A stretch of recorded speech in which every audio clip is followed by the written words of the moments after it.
નમસ્કાર દર્શક મિત્રો, હું વિવેક કલોલા આપ સર્વેની YouTube ચેનલમાં હાર્દિક સ્વાગત કરું છું. મિત્રો 120 ગોલ્ડન રૂલ્સ ઓફ ઇંગ્લિશ ગ્રામરની જે આપણી સિરીઝ ચાલી રહી છે તેની અંદર આજે આપણે રૂલ નંબર 72 એટલે કે 72 વિશે શીખવાના છીએ. જોવો જોઈએ મિત્રો કે રૂલ નંબર 72 શું કહે છે. તો મિત્રો રૂલ નંબર 72 છે ચાલુ પૂર્ણકાળ. ઓકે, ચાલુ પૂર્ણકાળ વિશે એટલે કે પરફેક્ટ કન્ટીન્યુઅસ ટેન્સીસ વિશે.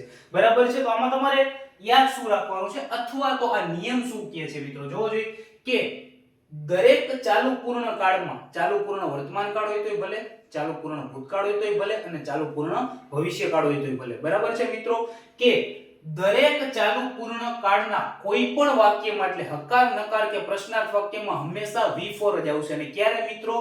તો કે જે તે ચાલુ પૂર્ણ કાળના ટુ બી ના રૂપ પછી. બરાબર છે. તો અહીં તમે શું યાદ રાખશો મિત્રો કે ચાલુ પૂર્ણ કાળ, બરાબર છે, કેવો કાળ મિત્રો? તો કે ચાલુ પૂર્ણ કાળના દરેક વાક્યમાં, ચાલુ પૂર્ણ કાળના દરેક વાક્યમાં V4 જ આવશે. શું આવશે મિત્રો? તો કે V4 જ આવશે. મિત્રો આને ભગવાને લાડવો દીધો કહેવાય. શું કામ મિત્રો? કે જો તમને ચાલુ કાળ આવડતો હોય, બરાબર છે, તો એના ઉપરથી તમને ચાલુ પૂર્ણ કાળ પણ આવડે. શું કામ? કેમ કે દરેક ચાલુ કાળમાં પણ V4 જ આવે છે અને દરેક ચાલુ પૂર્ણ કાળમાં પણ V4 જ આવે છે. બરાબર છે.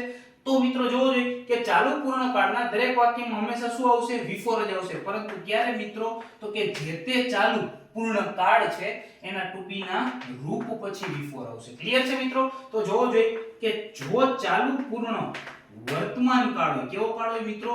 ચાલુ પૂર્ણ વર્તમાન કાળ હોય તો ચાલુ પૂર્ણ વર્તમાન કાળનું જે ટુ બી નું રૂપ છે મિત્રો એ છે હેવ અને હેઝ. બરાબર છે. પણ એક બીજી વસ્તુ પણ યાદ રાખજો મિત્રો કે દરેક ચાલુ પૂર્ણ કાળની અંદર જે તે ચાલુ પૂર્ણ કાળના ટુ બી ના રૂપ પછી બીન આવે. હું મિસ્ટર બીન, ખબર પોગોમાં આવતું, બરાબર છે, એ મિસ્ટર બીન આવે ને પછી V4 આવે.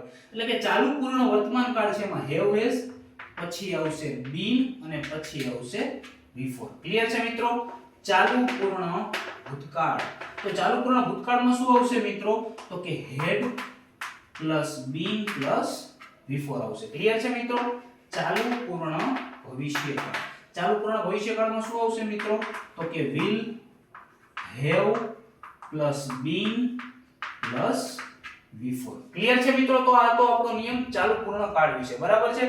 ફરીથી રિવાઇઝ કરાવી દઉં તમને કે દરેક ચાલુ પૂર્ણ કાળના કોઈ પણ વાક્યમાં હંમેશા V4 જ આવશે. પરંતુ ક્યારે આવશે? તો કે જે તે ચાલુ પૂર્ણ કાળના ટુ બી ના રૂપ પછી V4 આવશે. ચાલુ પૂર્ણ વર્તમાન કાળની અંદર જે ટુ બી નું રૂપ વપરાય છે, બરાબર છે, એ છે હેવ, હેઝ. એટલે કે ચાલુ પૂર્ણ વર્તમાન કાળની અંદર have, has plus bin plus V4 આવશે. બરાબર છે. સેમ વસ્તુ ચાલુ પૂર્ણ ભૂતકાળમાં હેડ, બીન પ્લસ V4 આવશે અને ચાલુ પૂર્ણ ભવિષ્યકાળની અંદર will, have, been plus V4 આવશે. બરાબર છે. ટૂંકમાં ચાલુ પૂર્ણ કાળમાં વાક્ય કોઈ પણ હોય તેમાં હંમેશા V4 જ આવશે. તો મિત્રો આ તો આપણો રૂલ નંબર 72. આશા રાખું છું રૂલ નંબર 72 હું તમને બહુ સારી રીતે સમજાવી શક્યો છું. જલ્દી જ મળીશું આપણે રૂલ નંબર 73 ની સાથે. બરાબર છે. ત્યાં સુધી જય હિન્દ, જય Bharat, take care, good bye, thank you.